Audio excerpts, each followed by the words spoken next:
ಮುಂಗಾರು ಮಳೆ ಕೈ ಕೊಟ್ಟಿದೆ. ರೈತರು ಕಂಗಾಲಾಗಿ ಹೋಗಿದ್ದಾರೆ. ಬರದ ಛಾಯೆ ಆವರಿಸಿದೆ. ಹೌದು, ಮಳೆ ಬರುವಂಥ ನಿರೀಕ್ಷೆಯನ್ನು ರೈತರು ಇಟ್ಕೊಂಡಿದ್ರು. ಆದರೆ ರೈತರ ನಿರೀಕ್ಷೆ ಹುಸಿಯಾಗಿದೆ. ವಿಜಯನಗರ ಜಿಲ್ಲೆಯಲ್ಲಿ ರೈತರಿಗೆ ಆತಂಕ ಶುರುವಾಗಿದೆ. ಹಲವೆಡೆ ಬಿತ್ತನೆ ಪೂರ್ಣಗೊಂಡಿದೆ. ಆದರೆ ಬೆಳೆಗಳು ಮಳೆ ಇಲ್ಲದೆ ಒಣಗ್ತಾ ಇದ್ದಾವೆ. ಭೂಮಿ ಎಲ್ಲಿ ಬರಡಾಗ್ಬಿಡುತ್ತಪ್ಪ ಅನ್ನುವಂಥ ಆತಂಕ ಹೆಚ್ಚಾಗಿದೆ. ಜಿಲ್ಲೆಯ ಕೊಟ್ಟೂರು, ಕೂಡ್ಲಿಗಿ, ಹರಪನಹಳ್ಳಿ, ಹಗರಿಬೊಮ್ಮನಹಳ್ಳಿ ಈ ಕೃಷಿ ಪ್ರಧಾನ ತಾಲೂಕುಗಳಲ್ಲಿ ಸಂಕಷ್ಟ ಎದುರಾಗಿದೆ. ಬರದ ಆತಂಕ ಹೆಚ್ಚಳವಾಗಿದೆ. ಎಲ್ ನಿನೋ ಪರಿಣಾಮದಿಂದಾಗಿ ಮಳೆಯ ಕೊರತೆ ಹೆಚ್ಚಾಗಿದೆ. ಬರದ ಛಾಯೆ ಆವರಿಸ್ಬಿಟ್ಟಿದೆ.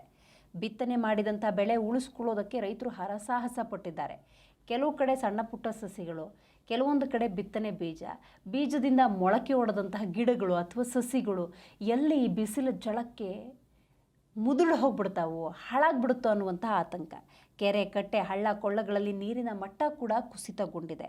ಕುಡಿಯುವ ನೀರಿನ ಸಮಸ್ಯೆ ಕೂಡ ಎದುರಾಗುವಂತಹ ಸಾಧ್ಯತೆ ಇದೆ. ಹಾಗಾಗಿ ಬಹಳ ನೋವಿನಿಂದ ಆ ಭಾಗದ ರೈತರು ಇರುವಂಥ ಪರಿಸ್ಥಿತಿ ನಿರ್ಮಾಣವಾಗಿದೆ. ಮೇವಿನ ಕೊರತೆ ಆಸ್ ಆಫ್ ನಾವು ಏನು ನಮಗೆ ಕಂಡು ಬಂದಿಲ್ಲ. ಮೇವು ನಮಗೆ ಲಾಸ್ಟ್ ಮಂತ್ ನಾವು ಮೀಟಿಂಗ್ ತೊಗೊಂಡಾಗ 54 ವಾರಗಳಿಗೆ ಸಾಕಾಗುವಷ್ಟು ನಮಗೆ ಮೇವಿತ್ತು. ಸೊ ದನ ಕರುಗಳಿಗೆ ಯಾವುದೇ ರೀತಿಯಾದ ನಮಗೆ ಮೇವಿನ ಅಭಾವ ಇರೋದಿಲ್ಲ.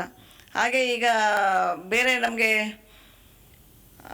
ಮಳೆ ಅಭಾವ ಅಂತ ಹೇಳ್ತಿದ್ದಾರೆ. ಸೊ ಅದಕ್ಕೆ ನಾವು ಕುಡಿಯೋ ನೀರನ್ನು ಫಸ್ಟು ಆದ್ಯತೆ ಕೊಡ್ತಾ ಇದ್ದೀವಿ.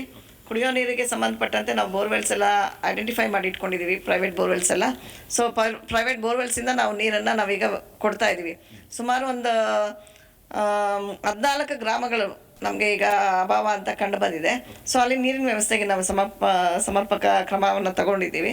ಸೊ ಮುಂಬರುವ ದಿನಗಳಲ್ಲಿ ಇನ್ನೂ ನಮ್ಗೆ ಏನಾದ್ರು ಅಕಸ್ಮಾತ್ ಶಾರ್ಟೇಜ್ ಆಫ್ ಡ್ರಿಂಕಿಂಗ್ ವಾಟರ್ ಅಂತ ಆದರೆ ನಾವು ಪ್ರೈವೇಟ್ ಬೋರ್ವೆಲ್ಲಲ್ಲಿ ಟ್ಯಾಂಕರ್ ಮೂಲಕ ಓಡಿಸೋದಕ್ಕೂ ನಾವು ಸಜ್ಜಾಗಿದ್ದೀವಿ. ಸೊ ಆ್ಯಸ್ ಆಫ್ ನಾವು ಟ್ಯಾಂಕರ್ ಮೂಲಕ ಯಾವುದನ್ನು ನಾವು ಕೊಡ್ತಾ ಇಲ್ಲ. ನಮ್ಮ RWS ಏನು ಇದ್ದಾರೆ ಡಿಪಾರ್ಟ್ಮೆಂಟ್, ಅವ್ರ ಕಡೆಯಿಂದ ನಾವು ಪೈಪ್ಲೈನ್ ಮಾಡಿ ನೀರನ್ನು ಸರಬರಾಜು ಮಾಡ್ತಾ ಇದ್ದೀವಿ.